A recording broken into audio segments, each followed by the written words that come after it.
Brad, someone new has moved into my house. Wait, what? You got roommates now? I walked out on the front porch yesterday and a bird flew down from the eaves directly above the front door. And I looked up and there was a bird nest right above the front door of the house with a bunch of there's a lot of peeping coming from it in the mornings and the evenings. So I'm assuming we have a family of birds living in the front porch. You're renting out an in-law unit now? Is that thing up to code? Is that regulation? Look, I don't believe in hostile architecture, so I didn't put anything mean up there to keep the birds from living up there.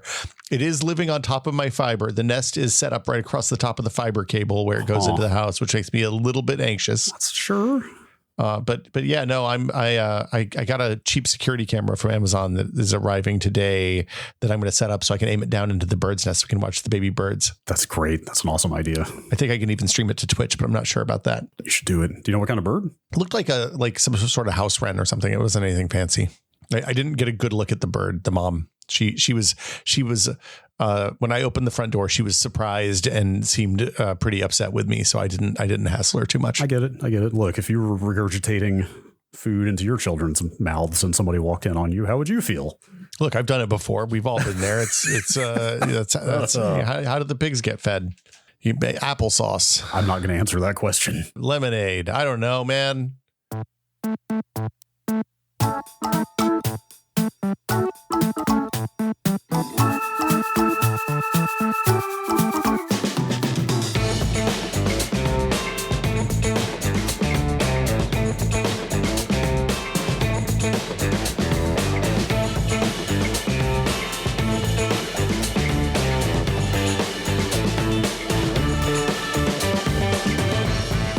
Welcome to Brad and Will Made a Tech Pod. I'm Will. I'm Brad. Brad, I saw you in person this week. That's true. Was that too much? I haven't done an I'm Brad in a couple of weeks. Was that, did I give it a little too much? I'm not sure. Well, this is the longest I've gone without recording a podcast since we probably started doing this podcast. Yeah, we haven't missed a lot of weeks in the last, almost 4 years. 4 years. Yeah. I went to Tahoe. We had some snow. There was an unbelievable amount of snow in Tahoe. Like a truly mind-bending. I stood in front of a bank that was 5 feet above my head. Wow. There's enough snow up there that you can walk on the ground and like the snow is hard and crunchy and you don't need snowshoes or anything. It was a lot of fun. I did a ropes course. I hadn't done a ropes course since like the 90s when they were new. No. They have all sorts of technological things now. So you just like put a cable on at the beginning and then you trolley that along. That's your zipline cable and the whole thing. It's like one cable for the whole deal. So you don't have to be supervised. No active belays. What else? I did some sledding. Nothing really exciting. Nothing technology related. I was offline almost entirely that week. It was really nice. What is that like?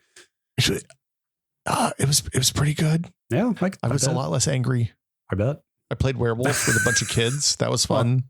Yeah. I like how the lot less angry just kind of sailed by unremarked upon. Look, I think it's just assumed at this point. You spend less time online, you're going to be less angry. That's how it works. Yeah, no, I get it. Well, I have failed to do that on my week off. I have not managed to get away as much as I might have. Letting the internet angry up your blood. Mm-hmm. Yeah. Yes, in every respect. But yes, we did make physical contact. Yeah. I saw you. Actually, I don't know if we actually touched each other, but we were in the same room. Yeah, but I mean, we see each other in front of your apartment kind of regularly. It turns out you roll by once or thrice a year. Yeah. Oh, we for 5 minutes. Yeah, but we went to PC World to do a PC build. That's right. For the people, but more specifically for you. Yes, the long-awaited build. I mean, I went back to look at the replay of the early podcast, and we literally were talking about how you needed to upgrade your PC when the first Zen 3 CPUs came out, the Ryzen 5800. Yeah, so we started the podcast, was it August 2019, August, September, around there? Yeah, something like that, I believe. Okay, so you know what? God, first of all, how the hell has it been almost 4 years since we started this podcast? I know exactly how. It's because we started it 6-8 months before the pandemic started, and then two of those years just evaporated, and the third is not doing great. Then we all entered the pandemic time warp. Yeah. So, but like, God, at the time that we started this podcast, it had only been a year and change since I bought the 7700K. That's how long ago it was. But that was okay. Right. Yes. Yes. It's ridiculous. But that was an upgrade for an existing machine. I built the machine as a 6700K in 2016. Yeah. So that was like 3 years out from building the machine in the first place at that point. I guess my i9-9900 was pretty new at that. Like that, I built that in probably 2018 would be my guess. Because I think I got that as for doing an Intel LAN party or Intel streaming event or something. They just sent me a free CPU for showing up. That sounds right. I mean, the only reason I had a 7700K is because I repurposed the 6700 for something else. And it was just like, well, what's the fastest thing I can put in this board? Oh, there's a lightning deal on that because it's kind of old. I'm just going to grab it. So yeah, if I remember right, you hit the this is old enough that it's cheap, but not so old that it's expensive window really nicely on that one. Yes. Like what happened was I was about to buy an i3. I had an extra Z170 board. It came in a bundle from Newegg, just sitting there, which became my first NAS. I was going to buy an i3 to put in that board and make a NAS out of. And then I happened to see that lightning deal on that 7700. I was like, oh, well, that's cheaper than an i3 today only. What if I just bought that and put it in my gaming PC, move the 6700 over the NAS? That's how that played out. But this whole thing is our long way of saying, hey, Brad, you finally built a new PC. Our friends Adam and Gordon over at PC World invited you to come in and build up a computer. Thank you so much to those guys for all their help and hospitality. Fun. It's just fun going in that studio, man. Like it's like I love talking to those guys. Like it's I can just get as deeply nerdy about PC hardware as humanly possible, and it's the place to do that. Well, and the thing that's fun. Well, okay. So first off, if you there's a video on PC World's YouTube channel, you can go look at it. It's like 4 hours long of us putting together your computer. I came over because Gordon had to be out, and you and Adam were like, hey, why don't we see if Will's available? And I trucked into the studio to be the third person in the room, and Gordon was able to zoom in for a large portion of the stream. Glad we were able to get some of Gordon's commentary. Thank you for coming in. Also. Oh, of course. But it's not like an instructional how to. Like it's not like it's like a here are some people. Imagine Adam said, hey, why don't you come over to my basement and we're going to build your new PC and we're just going to hang out and drink some beers and have some snacks and work. It's like working in the garage in the 60s on your Mustang. Yeah. So that video is up. You can see it. Brad, what'd you end up putting in the PC? So it is a 7950X 3D, a Ryzen. That's the fancy new gaming performance Ryzen with the weird fabric cache thing. Yes, the 16 core is the 16 core Ryzen with one half of those cores have double the L3 cache because they found a way to stack cache on top of cache. Yo, dog, I heard you like cache. 64 gigabytes of memory. It is DDR5 6000, which not quite your 7600, but apparently 6000 is about as high as you're going to get on AMD right now. My understanding, generally speaking, is that your spikes, you can't go quite as fast with the RAM on the Ryzen processors in general. Yes, that seems to be the case currently. There is a 4090 in there. Okay. That's a fine. Did you get one with like a modest, tiny video card, no. Or did you get like the 7-slot ultra cooler video card, Brad? It is. So I have not like triple verified this. It is the MSI. What is it? The MSI Gaming X Trio, I believe, is the model. One review I looked at for that card said that at least at the time of that review, it is the biggest 4090 on the market. Which, again, that may have changed since that review. I don't know. But if it's the biggest 4090... That means it's probably the biggest video card. Doesn't that mean that I have the world's largest graphics card in my PC? Brad, there are a lot of things. If there is a theme of your build, it's, yo, this thing is big. Dude, that was like...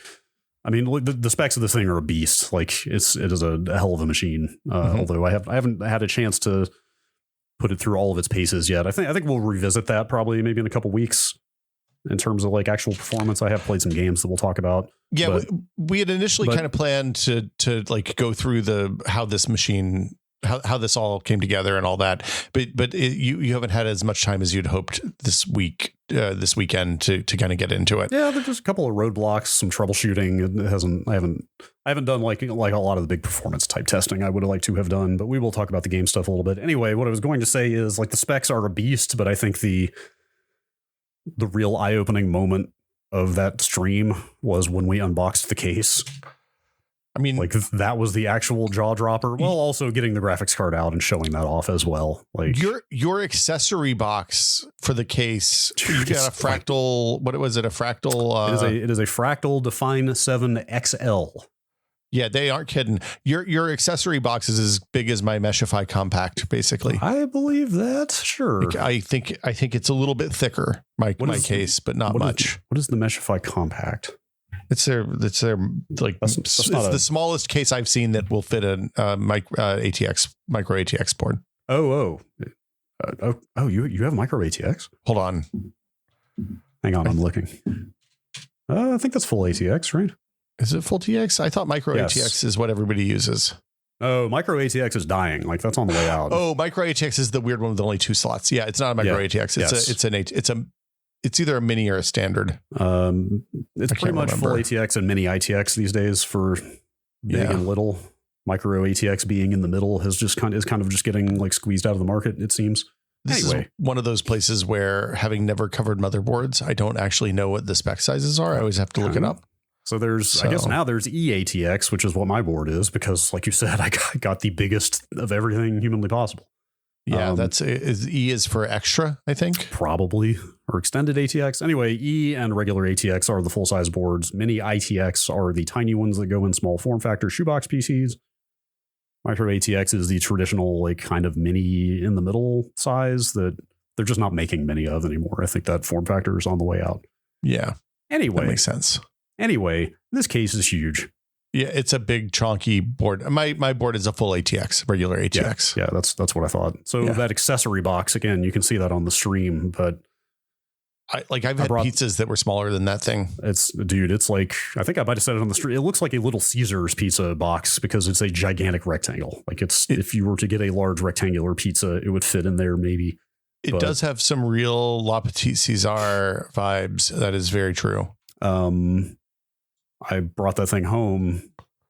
There are enough accessories in there that I'm not going to use because this case has a lot of options, a lot of like A, B sort of options. And I'm not going to use enough of those that they need to be stored in there. And I was just idly musing, like, where am I going to put this? And my girlfriend was just like, wait, you're going to keep that? Like, there's nowhere to put that. You need to get rid of that box. Yeah. I'm like, where are all these accessories going to go? You could just keep the pancake box. The pancake box will be fine. The big case box has to go. Oh, yeah. That'll get broken down and shoved in the closet. But what if you don't keep your case boxes? Nope. Really? Nope.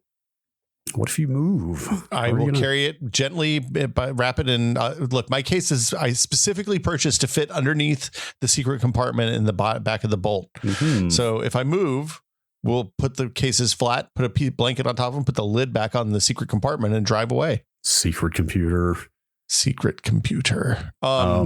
So yeah, like the build went pretty well, I would say. Everything posted nicely. You've been kind of putting your, like, you have some lane. There's some lane because you brought some old hardware from the old machine, the capture card and your fast network card. I've got an Elgato capture card and that Mellanox high-end data center network card that I use to connect to my NAS. Should we get into that stuff now? We can. I mean, I think we can talk about it. Like the lanes, the PCI Express lanes have been fraught for me for the last like 3 PCs I've built. Yeah. So I have the dual problem of I had the specs wrong on that network card. I read the wrong. Like what do you call it? Configuration? Like the PCI Express configuration is what I would call that. The PCIe generation and number of lanes collectively. I guess you call that the config or whatever. Anyway, I had the PCIe config wrong on that card. I thought it was a Gen 3 by 2. And on top of that, the bigger problem is that post build, I have finally learned a startling fact about PCIe Express that I probably should have learned 15 years ago. So here's the thing.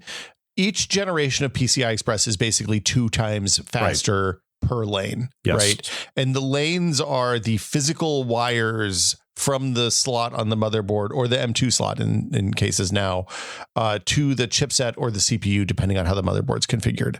So the physical lane constraint is the part that I had wrong. The part that I had made some very poor assumptions about. I assumed that like if you could achieve a given bandwidth at one generation, you could also achieve the same bandwidth at the previous generation with fewer lanes. I assumed that like the lanes could be electrically reconfigured somehow.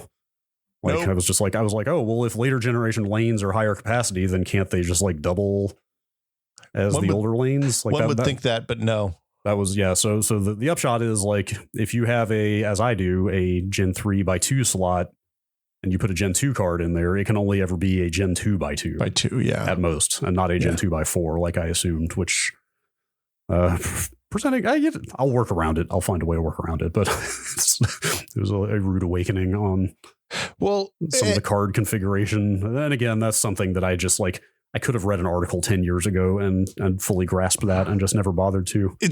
Literally, that is a thing that when PCI Express by 2 came out like 14, 15 years ago, whenever it was, we did what's up with PCI Express version 2. And Gordon explained that in the article then. And that's the only reason I know that. It is you kind of expect things to degrade gracefully. And also, yes, like you hit a problem, like you and I have a similar problem because we both have multiple cards on our computer. And I think that's a pretty unusual configuration these days. Definitely. Because most people have a video card and that's kind of it. Yep. The number of PCI Express slots is waning in favor of more M2 slots. Yes, and absolutely. Because those lanes are often hardwired or plugging things into one PCI Express port will turn off other things like SATA ports or USB ports or whatever, depending on how the chipset's wired up. Like you could end up in a situation where it looks like you have the right number of slots and they're the right shape slots, but they're electrically not. Because the situation you have, just to be clear, is you have 3x16 PCI Express slots on the motherboard, but they're mechanical by 16 slots. They're actually only electrical by 4 and by 2 slots. That's correct. So yeah, which is a choice. So yeah, it is for sure. I mean, some of the other boards out there take the opposite tack of like, oh, this can be an X8 slot, but if these other things are populated, then it goes down to X4 or might be disabled entirely. So different strategies for different board designs. So like some things it's an either or, some things it's, hey, everything you see is what you get. It's just that some of these are pretty reduced to begin with. Well, and just to be clear, a lot of times, for example, on my i9 board, my video card ran as a by 8 for years and years because it was a PCI Express 3.0 card in a 3.0 slot. And running by 8 was basically as fast as the machine could feed anything to it anyway. So it was fine. Right. And that was an intentional choice that the motherboard manufacturers and the CPU manufacturers would make at the time to cheap out on the number of lanes they provided, or in Intel's case, make it a marketing choice so they could sell you more expensive CPUs if you needed a bunch of lanes. Mm-hmm. Anyway, luckily we're mostly past that time. But at the same time, you're getting hit by this problem, which is, hey, there aren't enough. there just aren't enough slots on the board. You are not going to find a motherboard with more than 3 slots out there. A lot of them only have 2 at this point. And to compound the problem that you mentioned, not only are there fewer slots, but even the slots you have, most of those lanes are going to the M.2 at this point. So so that's how I ended up with a slot that's only got 2 lanes to it, because there's a bunch of M.2 on this board that are eating up most of the lanes. And then the other issue is that if you want to get a board with a bunch of slots, you have to look at workstation boards, and then they're not, like, you're into a whole different class of CPUs, and the workstation boards are like they're more expensive than the high end gaming boards, which are already really expensive. They are workstation boards. I went down a whole rabbit hole of looking at workstation boards, less for this build and more for when I had to rebuild my NAS last year when the motherboard died in that. And the reason I was looking at workstation boards is because I wanted ECC memory. And that's kind of the only place you're going to get that these days. Yeah. Dude, yeah. Like those, like all the super micro type and Asus, like the Pro line or whatever their workstation boards are like $600. They start at $600. Yeah. Like they're like $1,000 boards. And the other thing is you can't just buy them. By and large, like you can't just go to B&H or Newegg and order them. In a lot of cases, it's like you need, like they're expecting to sell them in bulk to enterprise or whatever, you know, like you can't just builders. Yeah. Right. Like you have to order them 100 at a time or something. Or you have to go through a screwdriver shop like Central or something like that, who will sell you individual parts. Yes. The other real quick, the other thing I noticed, a lot of those workstation boards still have PCI slots on them. Like a lot of them have one or two regular PCI slots taking up space. Yeah, that's because often they're like designed to go in with a piece of like like factory equipment that has a PCI Express interface a PCI interface, literally a 30-year-old card that needs to plug into this to make the $500,000 machine work. Yeah. PC compatibility has gotten very complicated. I'm increasingly, as I get older, I'm increasingly of the opinion that Apple is right to just throw everything out every 10 years. I can certainly see the purity of that approach at this point. For sure. Okay, so we've talked about how it's going. You're still kind of setting up. You've done we have like 30 or 40 minutes left at the outside. And I want to talk about what's changed between now and the last time you built a PC. Okay. But like, how's it going? Just so people know, like you played some games, you got stuff running, you got Windows on the machine. Yeah.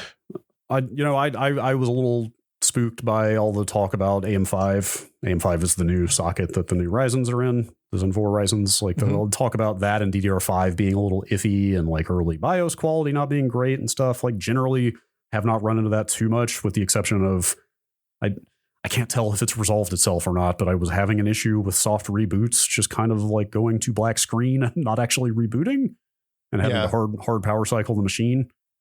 Now that I'm in Windows, I think that seems to have pretty much gone away. I don't know. I did have to clear the CMOS once, and it seemed to get better after that. Sometimes, I mean, one of the things that's changed is that some of the boards and the CPUs are smarter about janky memory now in a way that sometimes they just are like, hey, we gotta we'll automatically adjust what we're doing around this place where the memory is causing problems or whatever. Yeah. And I think AMD actually does like a training thing now, right? When Intel does too. Yeah, like you'll see that on Intel boards as well. My Z690 board that's in my NAS with an Alder Lake chip does the same thing. That's nice. Yeah.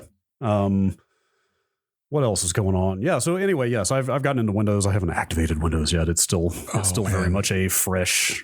I just wanted to poke around at stuff, kind of, see how the drivers were going to shape up and stuff like that. Well, you're still in the maybe I'm going to reinstall Windows phase of the install, right? Yes. Yeah. And also, trying to figure out like, okay, do I definitely want to stick with 10? I think so, but let's just poke around. Anyway, it's nice how freely you can just install Windows these days.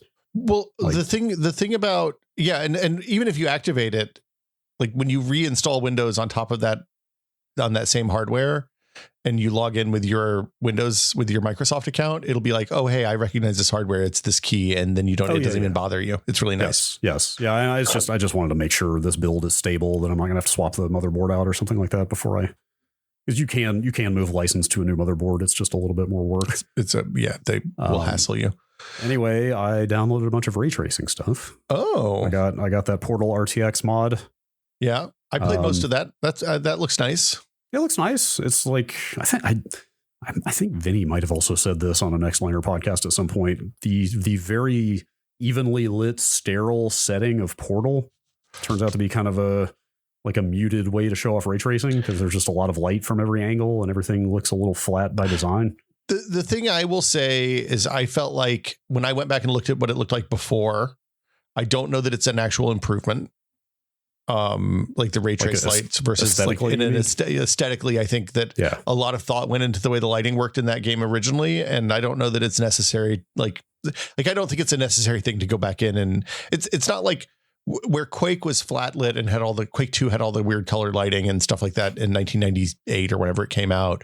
This doesn't feel like the Portal is from an era when the game still looks pretty good if you just run it at high resolution with like AA cranked all the way up and isotropic filtering. Yeah. I would agree with Vinny that the sterile environment of Portal is not maybe a great showcase for shadows and reflections. Yeah, there's just, it's a little too uniform. There's not enough variation in the lighting. There's the geometry is extremely angular and flat. Yeah. I mean, I do wonder, at the end when you see behind the curtain, when you start going outside of the testing environment, I bet there's some cooler looking stuff then. I played all the way up to that point, and it's like there's not that much outside the testing environment in that game. The stuff you remember as being outside the testing environment is mostly in Portal 2.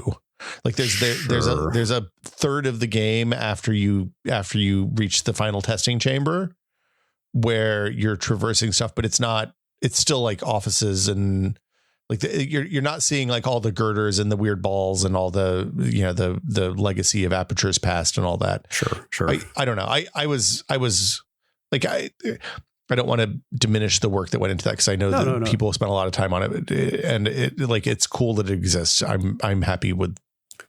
Yeah.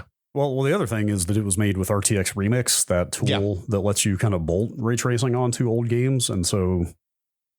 I don't want to say that tool is limited necessarily because we haven't seen a lot of its output yet. It's still not out. They had said the beta for that was going to be out this year, I thought. Yeah, or last year, I thought. It was like November last year. I think they said the beta, and I don't think those tools have actually been released yet. Anyway, point is like that was the furthest thing from designed from the ground up for ray tracing that you could get, right?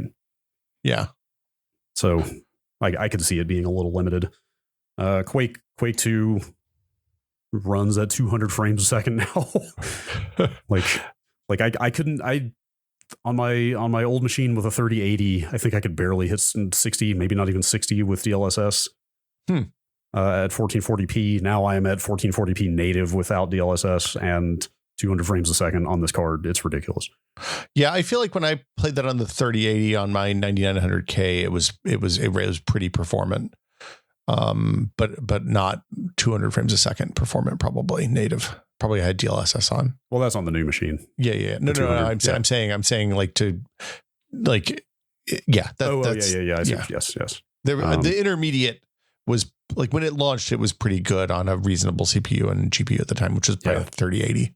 Yeah. Ray tracing is actually pretty CPU taxing, is my understanding. And so that may have accounted for some disparity there. Anyway, it's just crazy to see something like that just running at that speed. And then I mostly have spent time just wandering around in Cyberpunk, which looks ridiculous. I was going to say, I downloaded that Overdrive update and the new drivers for that right before we recorded, so I could kind of poke at it a little bit, because I played a fair amount of that game with the DLSS 3 frame generation patch, which their first implementation of ray tracing was like shadows and reflections, basically. So it was kind of like Control. Yeah, I think it was a little more robust than Control, but not a ton. Like, I think Control did emissive light too, because it had all the red lights were all ray traced, I believe, as well. Okay. And there may have been some lights in the initial pass, but yeah, like it looked good, right? Yeah. It is a fine looking game. I didn't see a ton of like super noticeable difference between the old ray tracing and the new ray tracing, but the new ray tracing is actually like all lighting in the game is ray traced now, right? It's fully path traced now. It's every light in the game is equally simulated, and like the shipping ray tracing only did like single bounce and only on some lights.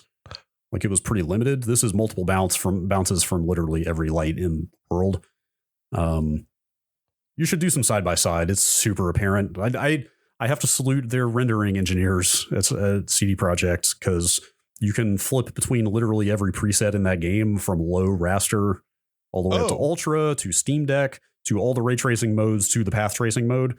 Like no render or restarts, no nothing. It is instantaneous. Like every graphics setting you can fiddle with in that game goes into effect. Notice that. Yeah, it goes into effect as fast as you can escape out of the menu, so it's super easy to do side by sides. Oh man, I wish they'd give us a hotkey so we could switch between them on hotkeys. I was about to say. It made me wish for the days of like the Quake console where you could just bind all those that functionality to hotkeys.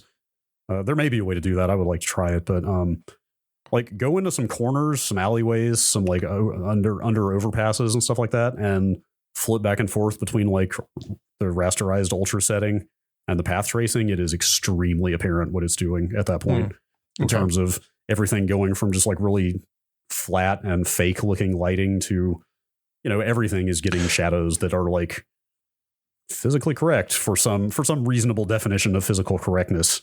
Like everything is shaded like you would expect it to be. The places it looked best. So my save started me in a bar, and the bars are dingy and dark, but also really neon-y and lit. And like, didn't notice an immediate difference there. When I was running through the alleys, alleys looked crazy good. Yes. That I had the same experience. That bar that they start you in is like the worst place to see this in action, because that type of lighting is done really well with raster. Yeah. But yeah, the more you wander around and look at side-by-side stuff, the more you see what it's doing. But like, I've kind of thought this from day one, though. Ray tracing is not about like flashy. It's about mundane, it's about making everything uniform. And like lots of real life is kind of mundane looking, but like doing that mundane stuff in a correct, believable way is what's cool. Well, there's also a real benefit on the development side too, because then you're not your spins between builds don't require light maps and stuff like that, which take a lot of time to generate. Yeah, anyway. I have seen a lot of developers talk about their excitement from an asset pipeline, from an artistic, like creative standpoint, being super excited about just having a unified lighting model where they can just light things naturally. Yep. Well, and exciting like the number of cheats that you do in any like UE4 game to make the game look right is substantial. So, and in every game ever, really. Yeah. Last thing, of course, I'll probably goes without saying, like that mode runs shockingly well on this. I mean, of course it does. Weird. On this hardware. I'm so surprised. But they were out there, NVIDIA was out there going like, hey, at 4K, this runs at 18 frames a second on a 4090. But I'm at 1440p. I'm at DLSS quality or balanced. I think I was using balanced, like getting like 80, 90 frames a second, like without frame generation. Like it's quite playable. With frame generation on my machine at 1080p with HDR on, I was getting like between 120 and 200 frames a second, depending on whether I was inside or outside. Yeah, so the little bit I played with frame generation on felt a little bit weird and swimmy. It was almost like looking at a motion smooth TV a little bit. You want reflex on if you're using. I think reflex has to be on for frame generation to work. Okay. And I did not notice a swimminess. So I also was playing with a gamepad, so I might not have. Interesting. Yeah, I don't know. I'll fiddle around with it some more. I feel like I might be more inclined to drop the DLSS quality than turn on frame generation. Personally, I like the frame generation, but I also find I'm pretty. I notice micro stutter in a way that I'd rather have the swimminess occasionally than the micro stutter. Anyway, sure, yeah. Okay, so it seems fast. Yes, big surprise. Yes, early impressions of the gaming performance quite good. Like boot time, I suppose you haven't installed any heavy apps and stuff like that yet. No, I haven't done anything that would stress multi-core at all. Okay. Or like heavy multitasking. Steam updating. Like it's funny. Steam updates make this fan spin up on my old PC. Yes. Same. Yeah. And you haven't tried a lot else. You went with air cooling instead of water. It's nice and quiet as expected. Your Team Beige is sounding good. So the case is still in like a state of disassembly. So I can't say what the fully closed up sound levels are going to be yet, because it's still panels are still off the side at the moment, but like reasonably quiet even for hanging open. Okay. Sounds good. Yeah. Well, so we'll do like in a couple of weeks when you get everything all set up and you're comfortable with it. We'll do a revisit, maybe a part one, part two, kind of look at how it's going. Do you want to switch over and talk about what's changed since the last time? Sure. We talked about like the M2 cards and the SATA cards and the push pull in the number of PCI Express lanes that are available to motherboard manufacturers. Yes. And the only other thing I'll add to that I was going to say earlier is, the reason I never took the time to understand that stuff in the past was because you kind of didn't have to until recently. Like generally any card, like let's say, 7-8 years ago plus, any card you bought, you were probably going to have a slot that had enough lanes to just do it, because where else were those lanes going to go? Right. Like before you had a lot of M.2, like I'd never run into a situation where I had cards that were that needed a more robust config than what I had. So I just had never bothered to learn it. Right. Well, yeah, if you have like 9th generation Intel CPUs or earlier, you were probably limited on the number of lanes you had accessible, unless your motherboard did something weird with lanes into the chipset or something like that. Which is why most motherboards only had one M.2 slot, frankly. But you could get in a situation where you would plug in an M.2 card and all of a sudden your SATA ports would stop working or something like that, which still happens. It's still is unclear. The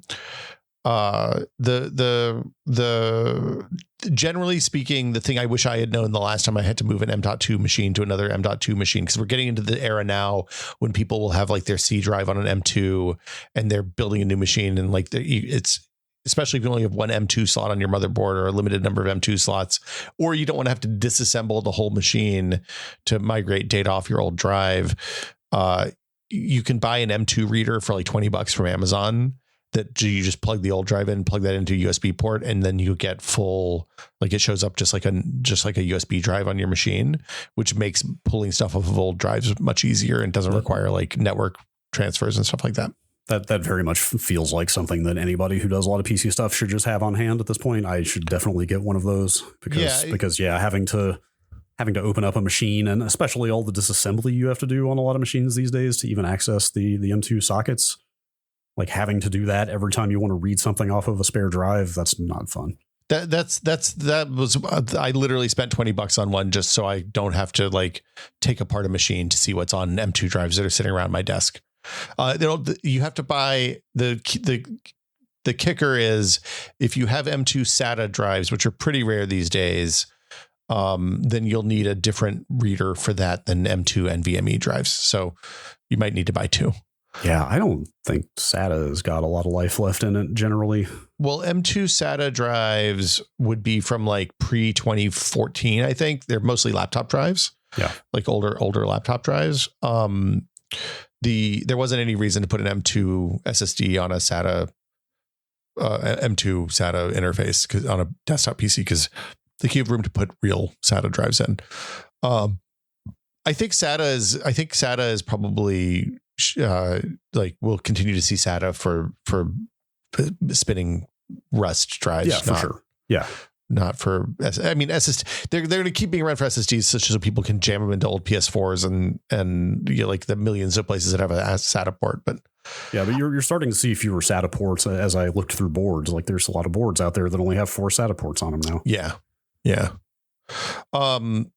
Let's see.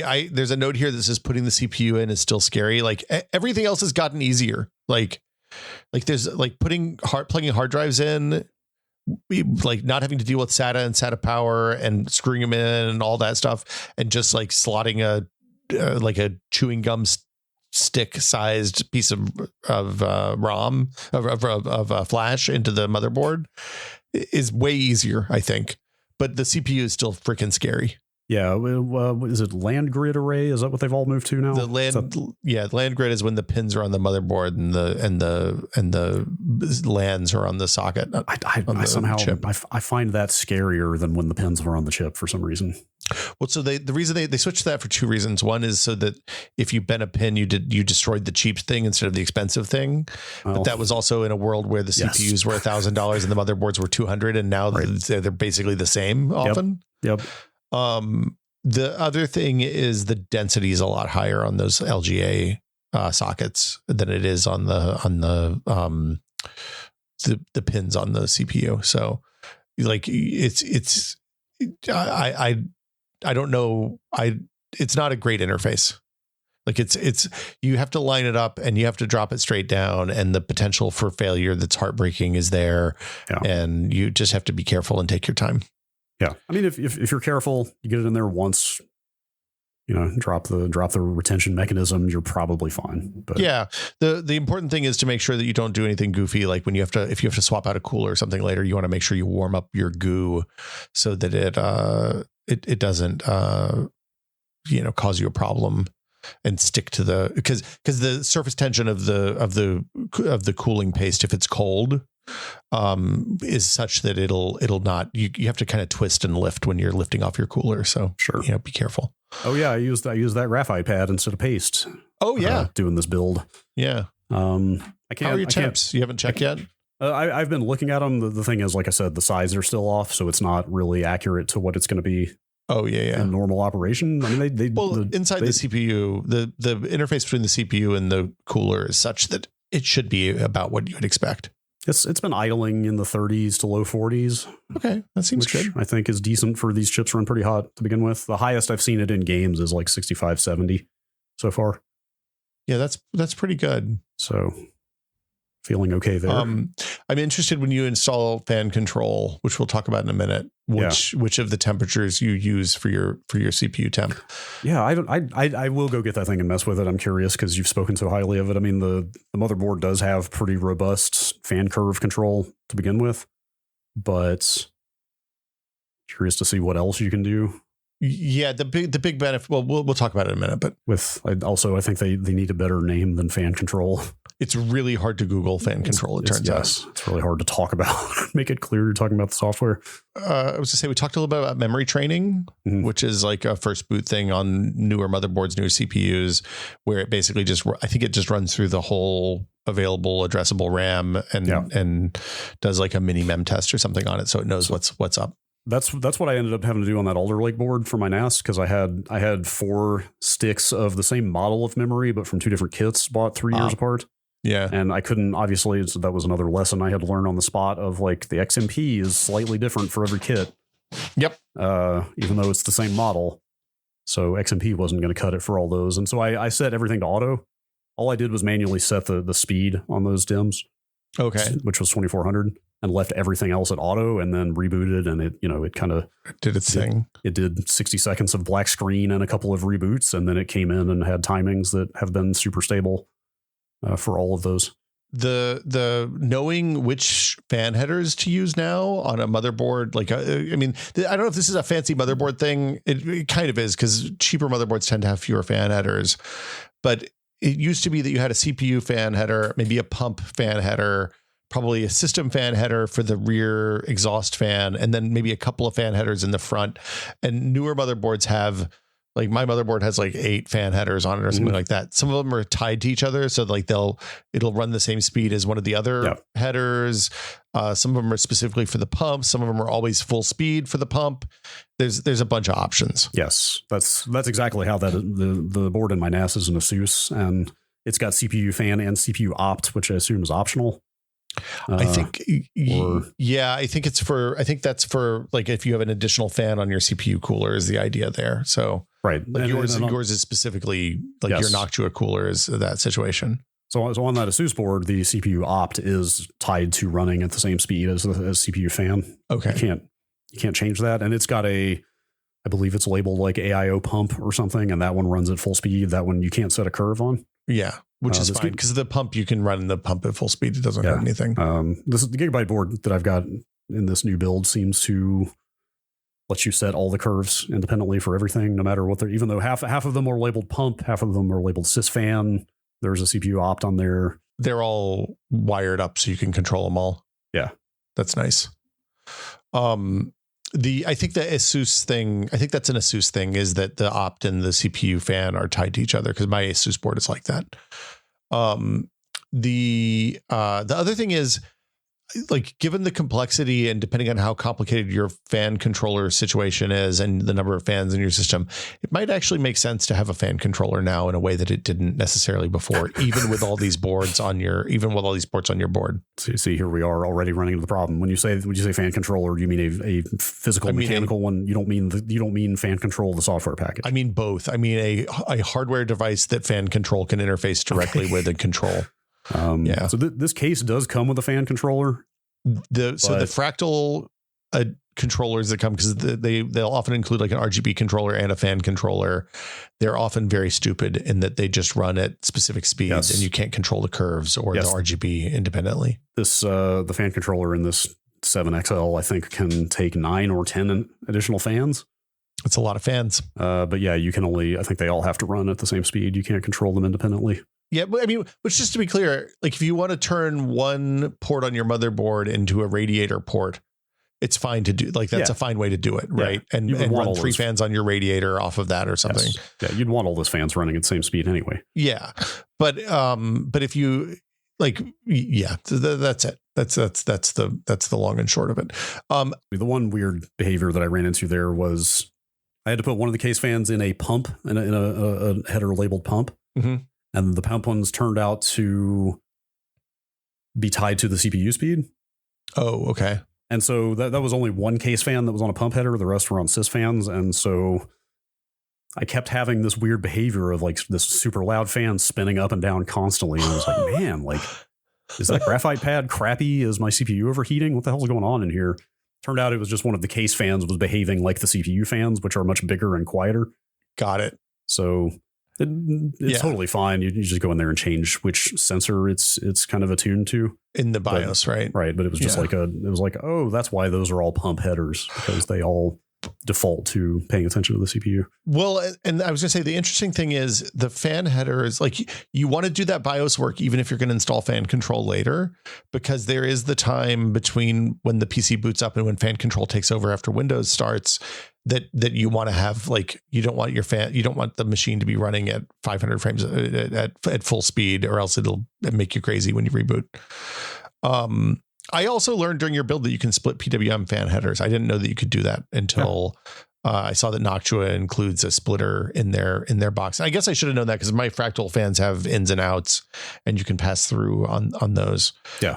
I think Noctua puts that splitter in basically every fan they sell, at least all the ones I've gotten. But what they'll do is PWM is the 4-pin fan, to be clear. Yeah. And only one of these split cables will have all 4 pins.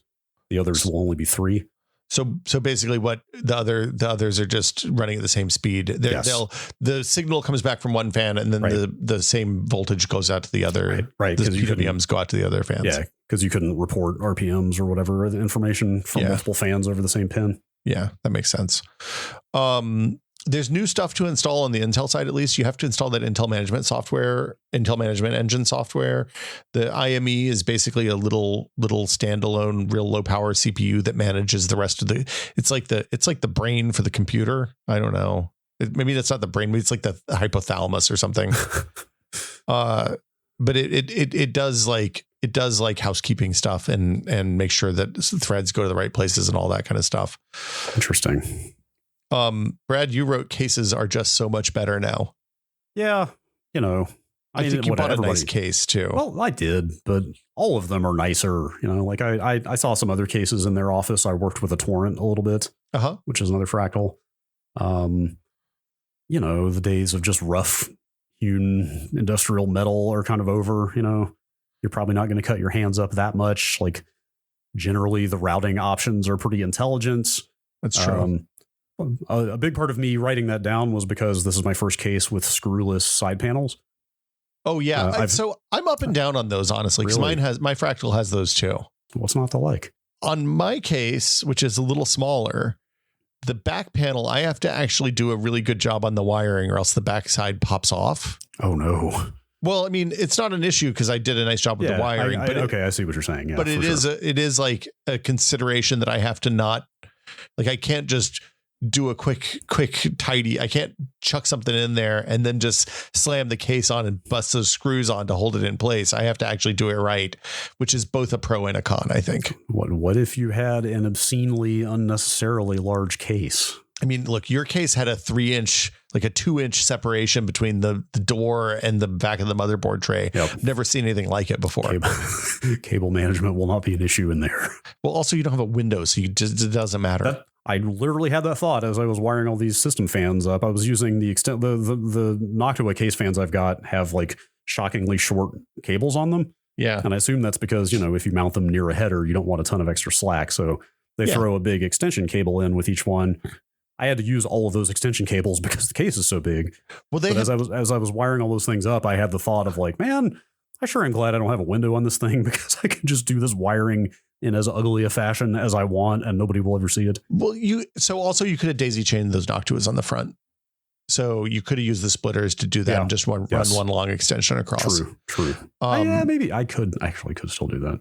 Yeah. I like the case window keeps me honest. That's the way I like to think of it. I get it. So this way I don't like, if it were up to me, I would have a couple of dangling SATA SSDs just hanging up over the CPU there. Yeah. it'd be real icky in there. So, well, also, I mean, if you have the megalomaniacal urge to plaster your own face on your water block, then I can see why you might need some visibility in your case. I don't know what you're talking about. It says it's 46 degrees in there right now. Is it a photo or is it your little like illustration of you? It's the illustration. Okay, that my friend Mike Mitchell made. That's more like a logo, really. That's fine. Yeah, it's tasteful. I like to think, at least. Yeah. Oh, those LCD water block screens are cool for sure. I have to say I have to send my LCD water block back. Because there's a little bit of it has a firmware problem. Yes. And the inability to fix the firmware problem without pulling the whole radiator and water block is a little bit of an annoyance. Oh, that we talked about that during the stream a little bit, but that is the kind of theoretical reason I didn't go water in the first place. Like air is pretty dead simple. And it's just something. It's one less complication to have, one less point of failure for me. Not that like, fans can't fail, but this Noctua tower cooler does not have firmware, If it does fail, you just have to pull the cooler off, which is big. And like most, you're going to need a jack or something to get it out of there. But probably just replace a fan, right? Probably just replace a fan. I know the water's gotten very good these days. Like I have nothing against it. It's just, one less thing to not worry about for me. I mean, there's an option to keep it just a tiny bit cooler, which I like. Yeah. Anyway, let's see other stuff. The fancy Windows Update during install. Like, I think my recommendation on Windows 11 installs especially is to do an offline install. Okay. So that you don't have the risk of installing your desktop documents and documents folders to OneDrive by accident, which is what I did on this install. And it's probably it is such a pain in the ass to fix post install that I might end up having to just reinstall Windows to fix it. Yikes. It also pulls drivers from Windows Update. So if you don't want to have the 3-year-old Windows Update drivers for some stuff on your machine, you might want to hang back on that front as well. Yeah, I might actually do a reinstall as well and do it offline. So I don't pull, because sure enough, I did in fact pull 3-year-old drivers for almost everything in this machine.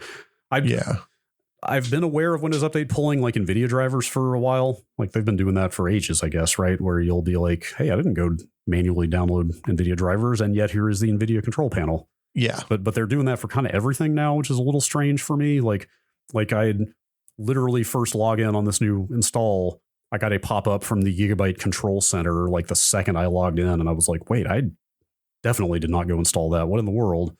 Sure enough. Well, they've done it for everything you've gotten like CPU chipset drivers, stuff like that for a long time. Yeah, for me, it's more it's stuff like that Control Center. That's kind of an extra layer of like the device drivers I get, but the sort of intermediate layer management stuff, like I would prefer to opt into that than have it install everything without asking. Yeah, but I mean, I feel like the NVIDIA Control Center is kind of a part of the driver at this point. NVIDIA is fine. The NVIDIA one is fine. Yeah, and you're going to replace that anyway. It's more like, I don't need the motherboard's like automatic all-in-one driver updater thing.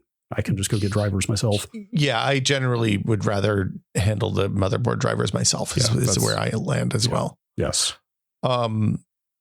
So this is also your first fancy board, I think, right? It's the first high-end board I guess I have ever owned. I've always just been I came up in the days of motherboards being $100 to $150. You're a meat and potatoes guy, Brad. Don't apologize. It was hard to get away from that for a long time. Like I've just always bought not like the super cheapest, but the kind of, there is a workhorse intermediate range of motherboard. Yeah. It's been a while for me, but like I would say $150, $200 the last time I built is generally the type of one that I would go for. This is the first, this is not the highest end Gigabyte by any means, but it's definitely getting up there. It's a fancy board. Yeah, it's the X670E Aorus Master. The difference is profound. As somebody who's lived in both of those worlds off and on over the years, both the high end and the I don't know, I want to call it like enthusiast mid-range, I guess, is probably where I would put that. It's not like the bare bones. the high end boards actually do feel like they have things that are worth paying for now. Yeah. In terms of like the number of fan headers you get, the stuff like the power button wired on the board, so you don't have to short out a header with a screwdriver. Yeah, well, there's something kind of fun about shorting the pins to turn it on. I think fair, but the debug screen honestly is the one that is the one that I miss the most when I don't have a nice board. Yeah, so like on the one hand, I'm really enjoying a lot of the amenities on this nicer board. On the other hand, and I think I've some of like kind of tech YouTube channels I have seen complaining about the same thing. Like some of this stuff should be more universal than it is. Just like stuff that is just very directly diagnostic in nature, things that help you solve problems should not be limited to boards that are $400 or $500. I mean, I feel like the debug code readout is one of those things for sure, right? Like, like having a number. So the debug code readout on most boards, if you don't know, has like two LCD. It's like a 2-digit LCD display that gives you like an error code. You can then go Google and find out where exactly your machine's hanging, if it's hanging on post or something like that. Yeah. The like there's some stuff that's I'm kind of up and down on, like the metal. Do you have the metal line PCI Express connectors? I think the top one is. Yeah, so they're like reinforced so that the board doesn't bend when you pull out your RAM or your PCI Express card and stuff like that.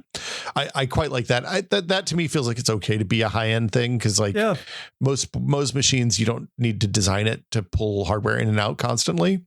No, I will say though, actually, like the thing, even more than the like the debug diagnostics, the power button, the X, Y, and Z feature.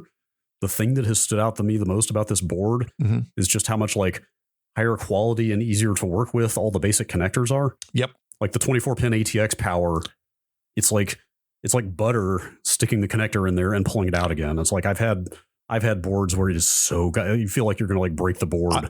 I literally had a board that you could never get it to snap in place. Right. Never. It's just held in with friction. Right. Or like once you get it in there, you like bloody your fingers trying to get it back out again. Yep. Like all of the power connectors, the like USB, like every port on this thing just has a quality feel to it that the boards at the next tier down do not. And I mean, I get it. It's a premium product and all, but like, I feel like frankly, like working with this board, I have kind of felt a couple times like I stumbled into the executive washroom a little bit. It's just like, okay. This is like high society. How much do you tip your fan header?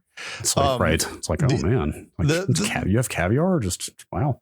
The other thing I like is that they generally, I mean, I don't use the onboard audio, so it doesn't really apply, but generally the onboard audio is a lot less noisy on an expensive motherboard than it is on a cheap one, just because they have more layers on the board. Yeah. So there's more room to route those wires away from noisy stuff. Yeah. Apparently with the advent of DDR5, higher numbers of layers in boards is kind of more mandatory than it used to be. I think that is the case. Yeah. I mean, just in general, the boards are more complicated now than they were 5-10 years ago. Yeah. You also get a lot better control over kind of the more esoteric settings. So like if you have memory instability in a cheap board, your kind of choice is to clock it down. If you have memory instability in an expensive board, you can literally just go in and adjust every single voltage for all the different rails that the memory uses. You can cause yourself real problems if you don't know what you're doing. But if you do know what you're doing, then you have the option to not have to turn that memory down, which is nice. Yeah. And then stuff like dual BIOSes and stuff like that make it easier to recover if you mess something up, which is also convenient. But yeah, I think that's as I don't know. You're driving a Cadillac over there, Brad. You feeling pretty good? Yeah, I think so. I mean, is a Cadillac a nice car still? I don't know. I don't know. Probably. It seems like maybe no. I don't know. Let's do like 2 minutes on the stuff that I installed when I did my new PC, because you're getting ready to do your new PC, and like without a doubt, you need to spend some time with fan control. It's a piece of software. We'll put a link in show notes, but if you search for fan control GitHub, it takes you right to the project page for it. And it's basically a front end for libhardwaremon, which is a big hardware interface library, open source hardware interface library that has plugins for like liquid control and all sorts of different things that let you basically have a holistic view of your cooling in your PC, but then also set rules on which fan curves apply when. So a fan curve lets you say, okay, at this temperature, I want this fan to spin at this speed, and adjust that as you go up. What fan control does that I'd never seen before is it lets you say, okay, I want you to monitor the GPU temperature and the CPU temperature. And when the GPU temperature is higher, I want the fan to work on this curve. And when the CPU temperatures, I want it to work on this curve. Or you can do crazy stuff like take averages or subtract one curve from another, all sorts of weird and wacky stuff. You can sync, like you can bundle up different fans with different into one like kind of virtual fan. So you can say, okay, I have individual dressing of all 3 fans on my radiator, but I only need to, have 2 of those independent of each other, stuff like that.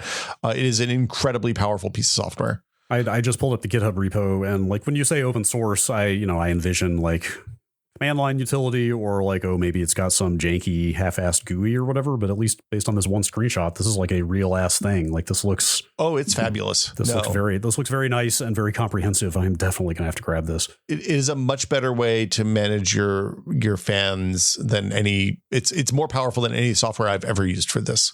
Yeah, like I've been using venerable old HW Info 64 hardware, which is fine, which is good. I mean, it's good for just the sensors only readout if you just kind of want to see numbers for everything. But it is a little busy and dense. Like this is like kind of a nice visual layout for like here's all the temperatures on your CPU and GPU and everything. Here are what all the fans are doing. Here are the curves. Like it looks like it's presented in a nice GUI kind of way.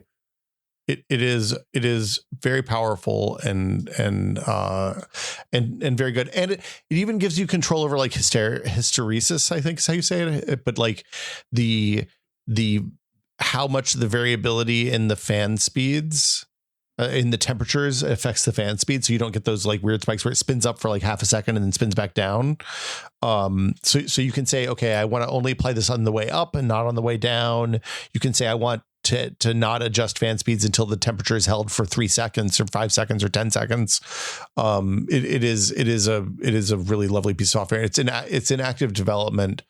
You can even now, the new version, I hadn't noticed this yet, but they have time average custom sensors that are a mixture of that takes a running average basically of the thing that you want. So it will spin up to like basically lets you anticipate increasing temperatures before they happen.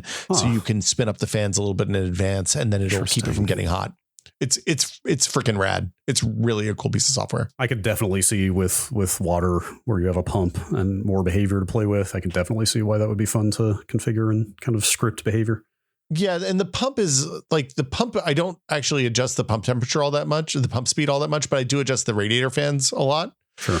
And it lets you do things like, for example, on my Founders Edition GeForce, it has one fan that blows straight through and one fan that exhausts out the back. It lets me adjust the exhaust on that back fan independently of the inside fan. So I can spin up the back fan. That's crazy. Right. Huh. Yeah, it's nuts. It's a really cool thing. Yeah, that is neat. OpenRGB is really neat.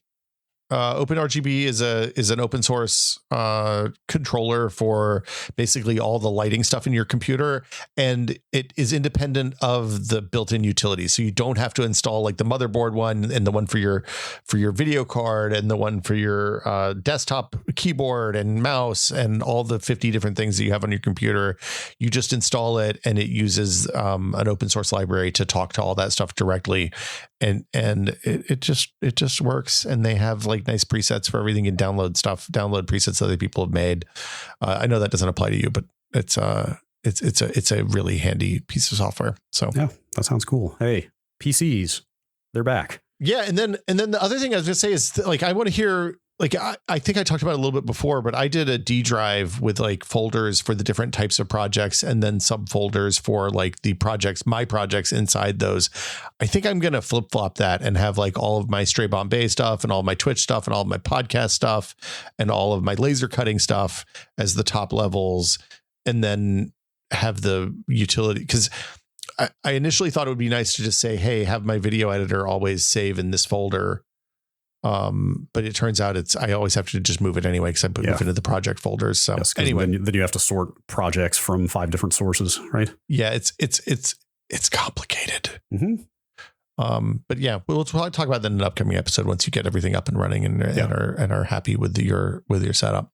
Yes, I want to play around with the multi-core behavior on this thing and, assigning games to the correct CCD on this Ryzen and all that stuff. Yep. Process assignment and so forth.